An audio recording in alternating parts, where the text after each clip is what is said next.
Bonjour, sur cette vidéo, je vous propose de corriger devant vous l'exercice 2 des exercices d'entraînement que j'avais donné pour le 12 mars. Le but était donc d'esquisser à partir du graphe d'une fonction, esquisser la fonction dérivée de cette fonction. Alors, voici le premier. Donc, je rappelle qu'ici, je donne les fonctions analytiques, la forme analytique de la fonction pour chaque graphe, mais peu importe, c'est informatif. Ou c'est pour, si vous voulez retravailler ça sur GeoGebra, comme je l'ai fait, bien voilà, je vous donne la forme. Bon, ici c'est facile, les suivantes sont un peu plus travaillées. Mais vous n'êtes pas... je pourrais très bien donner juste le graphe, sans ça, ça ne change absolument rien. D'accord, on va tout faire juste visuellement. Donc, ici, on a une droite et on cherche la pente de la tangente en chaque point. Je précise donc, je ne l'avais pas dit dans le cours précédent sur YouTube, que la fonction dérivée, c'est bien en fait l'expression du nombre dérivé en toutes les abscisses possibles. Tout comme ici, une fonction, ou le graphe de la fonction, ça montre en toutes les abscisses possibles, bon, qu'on a restreint évidemment, la valeur de la fonction, eh bien la fonction dérivée va montrer en toutes les abscisses possibles la valeur du nombre dérivé. Par exemple ici, voilà, si je me place en moins 2, quel va être mon nombre dérivé? Bon, ben, je vais regarder en moins 2 ici quelle est la pente de la tangente. Bon, ben, la tangente à une droite, c'est elle-même. Et donc, on voit que si j'avance de 1, quelle que soit l'unité que vous prenez, un petit carré, un grand carré, on descend de 1. Donc, la pente vaut moins 1. Et on a donc ici le nombre dérivé en moins 2, c'est moins 1. Alors, comme c'est une droite, on va avoir le même nombre partout. Et donc, en fait, on va se retrouver avec, à toutes les abscisses, une valeur moins 1. Voilà, etc. Voilà pour celle-ci. Alors ici, 1 sur x carré, une espèce de cheminée. Alors, qu'est-ce que je peux voir là-dessus en termes de nombre dérivé pour commencer à construire le graphe de la fonction dérivée? Mais prenons déjà aux extrémités, on voit qu'on a un comportement asymptotique vers, donc d'asymptote horizontale vers l'axe des x, donc vers y égale 0. Ça veut dire quoi? Ça veut dire que la fonction devient de plus en plus plate, de plus en plus horizontale. Donc c'est que la dérivée va être de plus en plus horizontale également, de plus en plus proche de 0. Donc ici je marque voilà, comportement au bord, et ici c'est la même chose. Le nombre dérivé va être de plus en plus proche de 0. Ici, près de l'axe de y, qu'est-ce qui se passe? On tend vers l'infini. Là, la fonction part vers une asymptote verticale, et il se fait donc que la pente est de plus en plus verticale aussi, donc tend aussi vers l'infini, plus ou moins, ça on va voir après. Okay. Alors plus ou moins justement, à gauche, qu'est-ce que je peux voir? C'est que quand je regarde de gauche à droite, la fonction monte tout le temps. Si elle monte, c'est donc que ma dérivée est positive. Ici je pars de 0, là ça monte très très fort, donc je vais aller vers l'infini positif, donc je vais avoir quelque chose qui va faire comme ceci. Okay. Et ici à droite c'est le contraire, de manière tout à fait symétrique, elle descend d'abord très très fort, donc je vais être vers moins l'infini ici, et puis progressivement elle va s'aplatir vers 0, donc je vais avoir quelque chose comme ça. Alors pour être un tout petit peu plus précis, je peux regarder un petit peu à vue toujours les valeurs, par exemple si je me mets en moins 1, la tangente elle est là, voilà, alors ça pourrait être combien? Si j'avance de 1, je monte de 2 ici, donc à vue, je pourrais être à 2. En moins 1, j'aurai un nombre dérivé qui serait... D'accord. Si je veux regarder où je suis à 1, je regarde la courbe 45 degrés, la tangente 45 degrés, voilà. Ici, ça veut dire que je suis à 1. Puis 45 degrés, c'est quand j'avance de 1, je monte de 1, donc c'est un nombre dérivé de 1. D'accord, etc. Alors je ne sais pas si ici je démarre d'en dessous et puis que je croise, ou est-ce que je suis au-dessus tout le temps et puis que je ne sais pas très bien, donc peu importe ici, l'idée c'est de faire une esquisse, voilà, on a quelque chose comme ceci. D'accord. Et comme c'est symétrique, mais voilà, En 1, je vais avoir moins 2. Ici, juste un petit peu plus loin, je vais avoir moins 1. Voilà. Et comme voilà, je vais avoir quelque chose qui part comme ceci. Voilà. D'accord? Donc je me retrouve avec un voilà, quelque chose comme ceci. Alors au niveau de notation, hein, donc ici on a f de x. Comme je l'avais expliqué en classe, on a ici f' de x, donc la fonction dérivée qui donne en chaque abscisse, vous avez la valeur de la fonction. Donc par exemple ici en 1, la fonction vaut 1, donc f de 1 vaut 1, et le nombre dérivé de cette fonction en 1 vaut moins 2. Donc f' en 1 vaut moins 2. Donc ma fonction vaut 1, et la pente de la tangente à cet endroit-là vaut moins 2. On l'a ici, la pente de cette tangente, ici, sa valeur est là, moins 2. D'accord? Prenez le temps de vous familiariser avec cette notation et ces graphes. Alors l'exemple suivant, la parabole.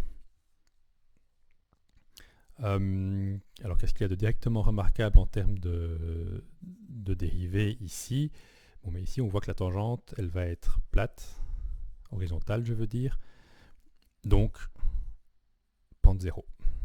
Et donc on a déjà le premier point ici.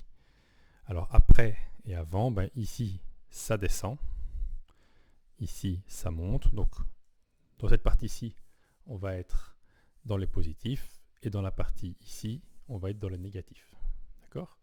Donc on sait déjà que ici, on va être ici dedans et ici dedans, en passant par 0 ici.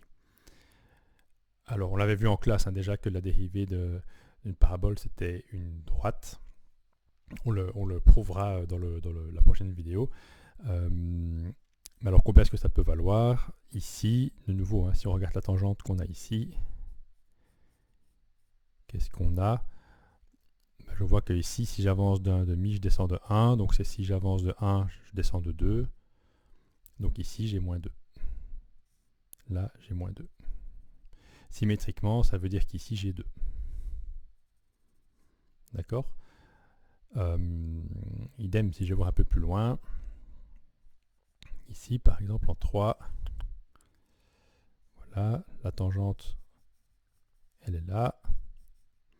Alors je regarde un petit peu où j'en suis. Ben, si j'avance de 2 ici, voilà, je devrais être à moins 4 en fait. Voilà, j'avance de 1, voilà, ici on le voit bien. J'avance de 1 petit carré, je descends de 4 ici. Voilà. Donc je suis à moins 4. Et donc on a ici la droite qui passe par là. D'accord? On voit bien qu'ici on est dans les positifs, ici on est dans les négatifs, et on a une pente qui est de plus en plus négative, et on continue à descendre ici. Voilà. Donc ici on a f' de x.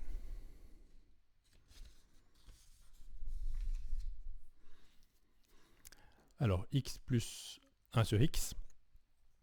Je ferai une petite analyse de la fonction à la fin de la vidéo. Au niveau de la dérivée, qu'est-ce qu'on peut voir? De nouveau, si je bouche le milieu, ici, on a une droite. Et on a une droite même de pente 1, on voit, hein, si on avance de 1, on monte de 1, partout. Donc en fait, dans toutes les zones un petit peu aux extrémités, on va avoir une dérivée qui vaut 1. On va dire à partir d'ici à peu près. Donc on est là. Et symétriquement, ici, c'est toujours 1 aussi. Hein. La pente est la même, c'est une grande droite. Alors qu'est-ce qui se passe ici au milieu? Bon, mais ici, on voit qu'on a quelque chose d'horizontal. Donc ici, ça vaut 0. Symétriquement ici aussi. Alors ici, on monte de moins en moins. Ici, on fait un petit plat. Donc on monte, on est toujours positif, mais de moins en moins. Là, on passe à 0. Et là, on descend. Et on descend de manière très, très, très, très raide jusqu'à avoir une pente verticale vers moins l'infini. Donc on descend donc en étant négatif. Et de plus en plus raide, donc de plus en plus bas. Et donc on file ici, comme ceci. Ici, qu'est-ce qui se passe? On descend en fait. On descend, on descend, on descend, on descend. Et puis on va arriver jusqu'à 0. Donc on descend, mais de moins en moins fort, en venant d'une pente verticale. Donc on descend en étant négatif, de moins en moins. Progressivement, on arrive vers 0.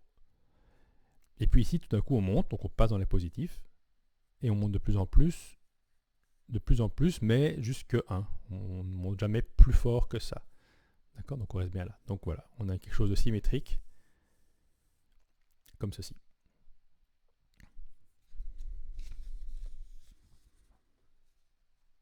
Donc vous voyez, hein, le but c'est chaque fois de trouver les morceaux de droite, c'est facile, les morceaux plats, c'est facile, les morceaux infinis, c'est facile, et entre les deux, on essaye de voir est-ce qu'on monte, est-ce qu'on descend, est-ce qu'on monte fort, moins fort, des choses comme ça.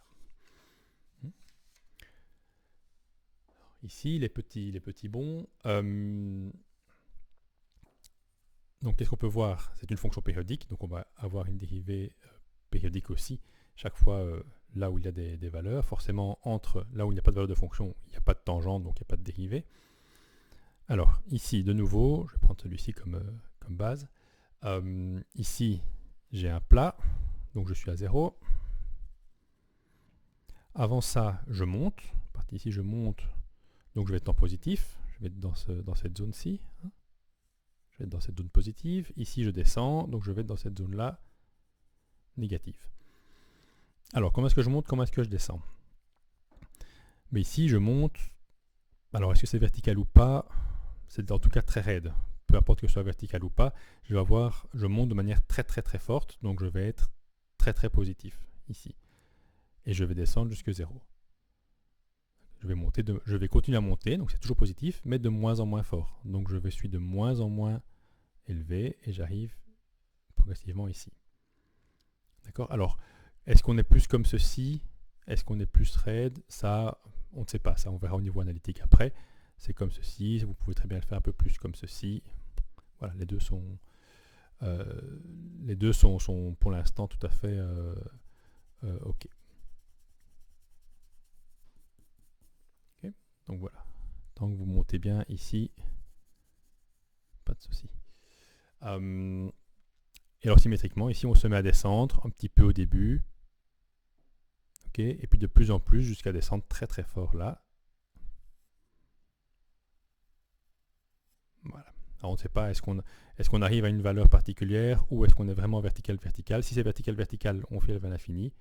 Si c'est une valeur particulière, comme ici par exemple, bon, on file vers ceci. La seule chose, c'est qu'en ce point-ci, au bout du bout, il n'y a pas. Il y a une valeur, hein, on touche bien 0 ici, la fonction touche bien 0, mais il n'y a pas de tangente possible sur un bout de courbe, donc on n'arrive jamais sur une valeur fixe, ici, en pi et en 0 respectivement. D'accord? Et puis, bien, c'est symétrique. Pardon, c'est périodique. Et donc, on se retrouve chaque fois avec voilà, quelque chose comme ceci. Okay. J'insiste, hein, là-dessus, on ne sait pas voir si ça fait plutôt comme ceci. On ne sait pas voir l'angle vraiment qu'il y a là. Et peu importe ici, l'idée, c'est de voir, grosso modo, comment se comporte cette fonction. Voilà. Et la dernière, c'est cosinus. Alors on avait fait sinus en classe, si je me rappelle bien. Mais regardons ici ce que ça donne. Donc on a des plats ici. Donc ici on se trouve à 0, 0, 0, 0. Ici on descend. Donc tout entre 0 et pi ici, on va être en négatif d'office, puisqu'on descend tout le temps d'ici à ici. Alors si on regarde là où on descend le plus fort, c'est ici. La tangente elle est comme ça. Et si vous regardez les petits carrés, quand on avance de 1, on descend de 1, donc on est à moins 1. Ici on va être à moins 1. Grosso modo. Hein, grosso modo. Enfin, en vrai on est pile à moins 1, mais sur le graphe, si vous voulez l'analyser sur le graphe, on est à grosso modo à moins 1, pas de souci. Et on va descendre progressivement jusqu'à moins 1, ici. Comme ceci. Et puis ici, on remonte. Alors évidemment, je suis biaisé parce que je connais la réponse, donc je le fais directement un petit peu joliment. Si vous le faites un peu triangulaire, pas de souci. Hein.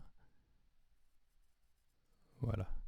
D'accord? Et ici, c'est le contraire. On va aller de le nombre dérivé de 0 à 0, 0 à 0, mais en montant tout le temps, avec ici une pente.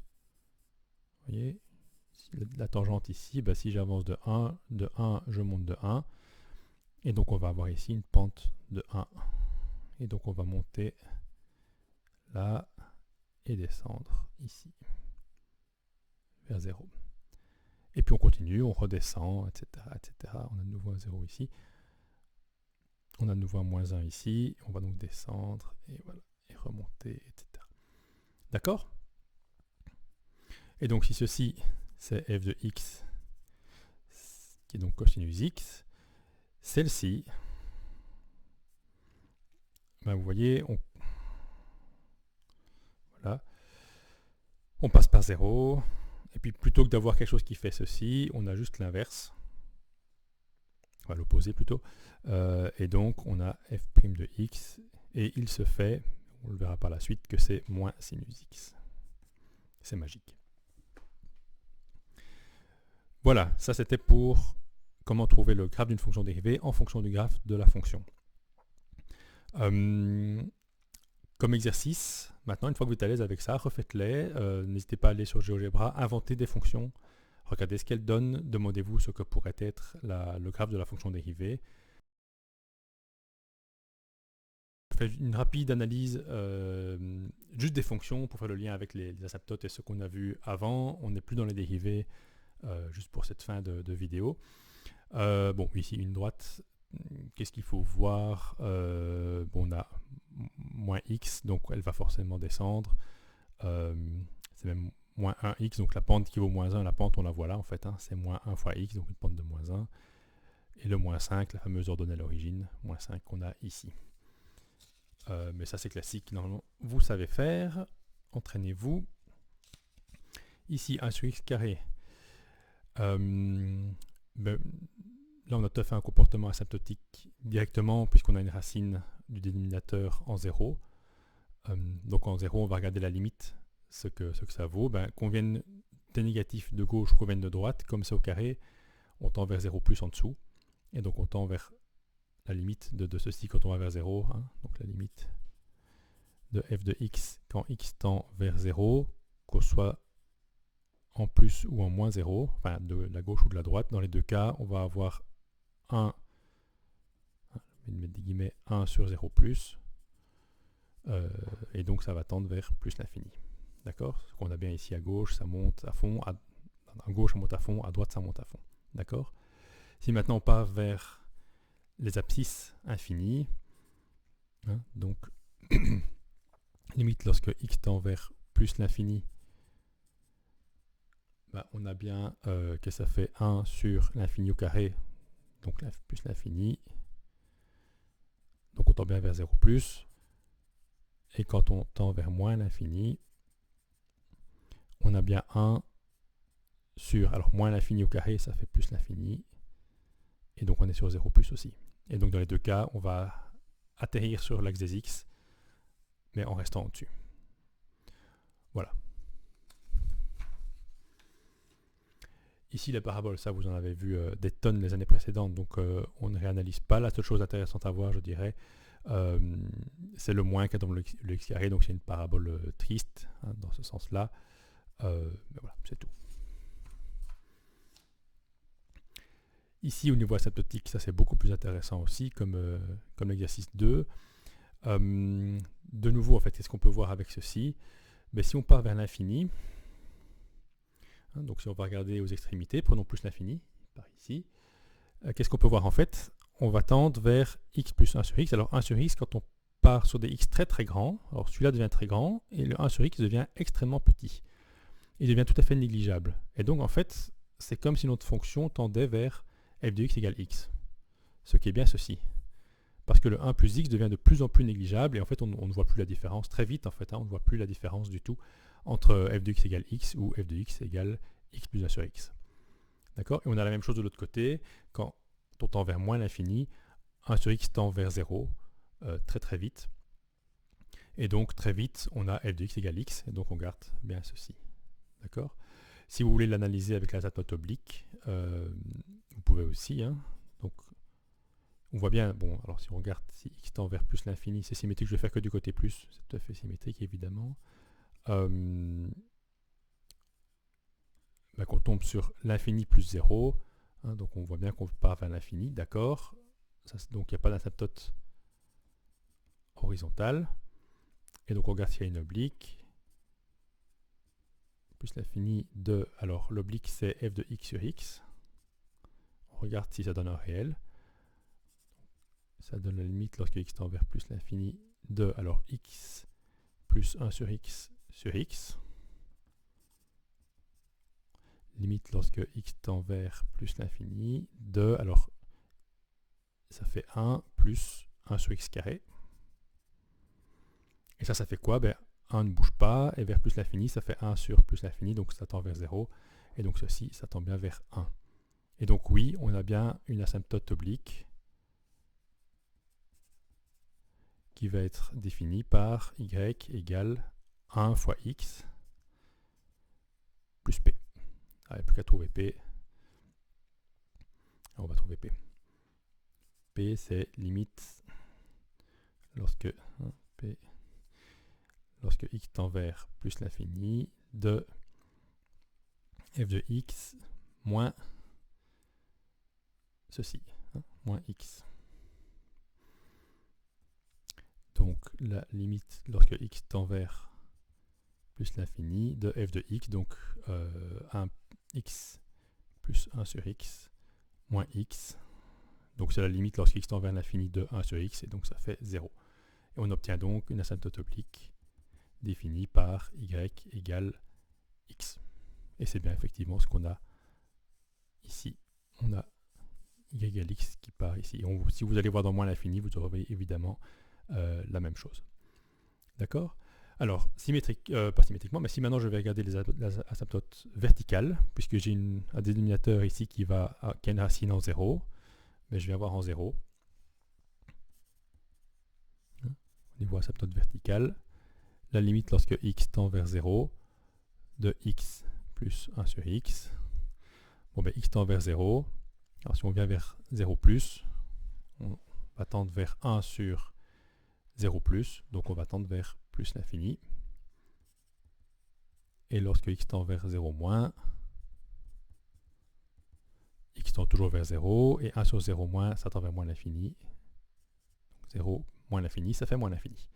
Et on a bien ici effectivement ceci qui tend vers plus l'infini, et à gauche vers moins l'infini.